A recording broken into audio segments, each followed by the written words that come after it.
दोस्तों, बचपन से ही हम परमाणु बम के बारे में सुनते आए हैं, और सुने भी क्यों नहीं। इतिहास में सिर्फ एक ही बार युद्ध में प्रयोग होने वाले परमाणु बम के जख्म आज तक इतिहास के सीने में है। परमाणु हथियार के खौफ का अंदाजा इसी बात से लगाया जा सकता है कि 1945 में हुए इकलौते परमाणु हमले ने 6 सालों तक चले द्वितीय विश्व युद्ध को आनन फानन में ही खत्म कर दिया था, क्योंकि इसकी शक्ति के आगे जापान के साथ साथ खुद द्वितीय विश्व युद्ध ने भी हार मान ली थी।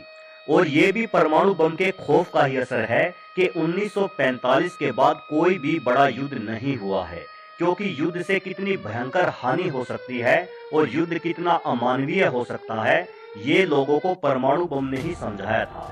यही कारण है कि आज दुनिया का हर बड़ा देश किसी दूसरे बड़े देश पर हमला करने से पहले 100 बार सोचने पर मजबूर हो जाता है।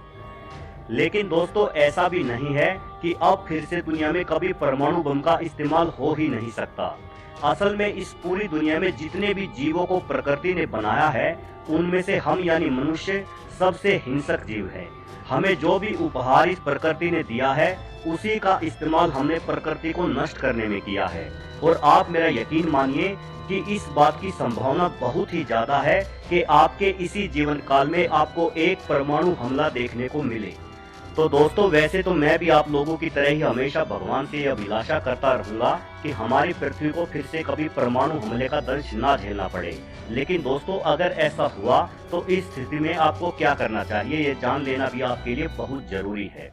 दोस्तों, परमाणु बम से बचाव के तरीके जानने से पहले मैं आपको संक्षेप में ये बताना चाहता हूँ कि परमाणु बम है क्या और ये कैसे काम करता है। परमाणु बम बनाने में प्लूटोनियम और यूरेनियम जैसे रेडियोधर्मी तत्वों का इस्तेमाल किया जाता है। ये ऐसे तत्व होते हैं जो खुद की ऊर्जा पैदा करने में सक्षम है। एक मुट्ठी भर यूरेनियम से इतनी ऊर्जा पैदा की जा सकती है जितनी की एक ट्रक कोयले से।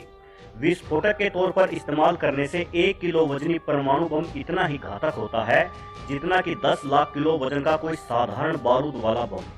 दोस्तों, परमाणु बम के हमले से बचने के लिए जो सबसे पहला कदम आपको उठाना चाहिए वो ये है कि अगर हमारे देश के साथ किसी दूसरे देश का युद्ध छिड़ जाए और हालात सुधरने की बजाय दिन ब दिन खराब होते जाएं और आपको ऐसा लगे कि कोई देश हमारे देश पर परमाणु हमला कर सकता है या करने की धमकी दे रहा है, तो सबसे पहले तो अगर आप घनी आबादी वाले क्षेत्र मसलन दिल्ली और मुंबई जैसे बड़े शहरों में रहते हैं, तो तुरंत इन शहरों को छोड़कर आप अपने किसी ऐसे दोस्त या रिश्तेदार के घर जा सकते हैं जो छोटे शहरों या गांव में रहते हों।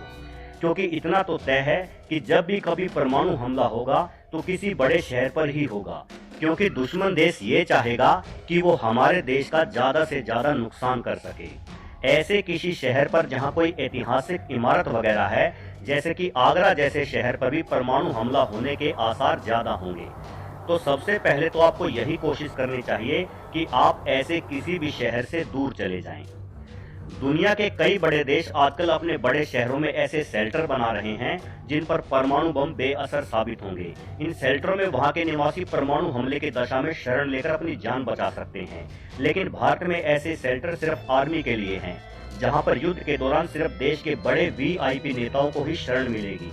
किसी आम इंसान को वहां फटकने भी नहीं दिया जाएगा।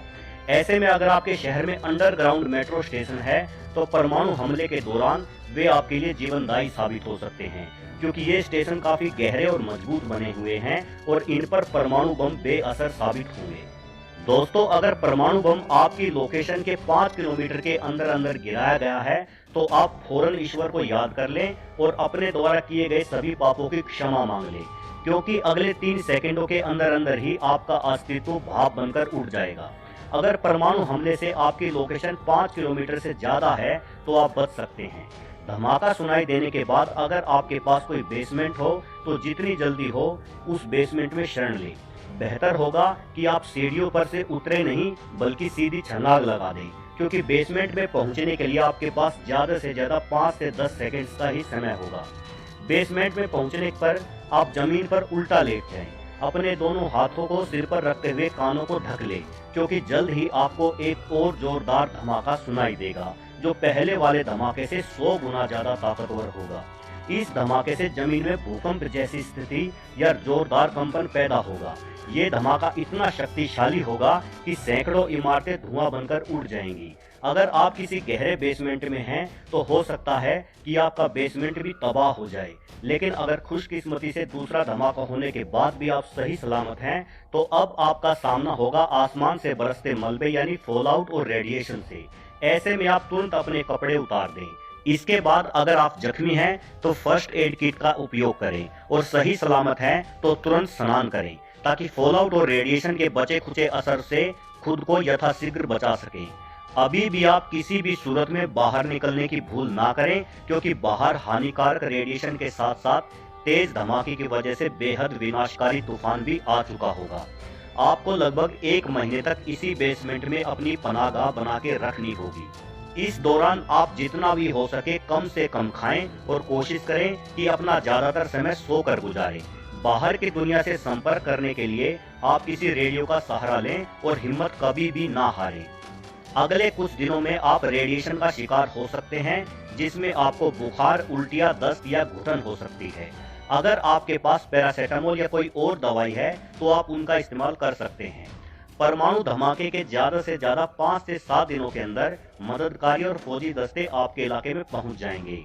तब तक आप रेडियो पर खबर सुनते रहें और जब आपको पूर्ण विश्वास हो जाए कि आपके इलाके में मदद कार्य शुरू हो चुका है तो बाहर निकलकर नजदीकी मददकर्ता दस्ते से तुरंत संपर्क करें ताकि आपको परमाणु विस्फोट की चपेट में आए हुए इलाके से फौरन बाहर निकाला जा सके। यदि कोई भी मददकर्ता दल आप तक ना पहुंच सके तो कम से कम 20 दिन बाद ही आप बेसमेंट से बाहर निकले। अब तक विनाशकारी तूफान थम चुका होगा।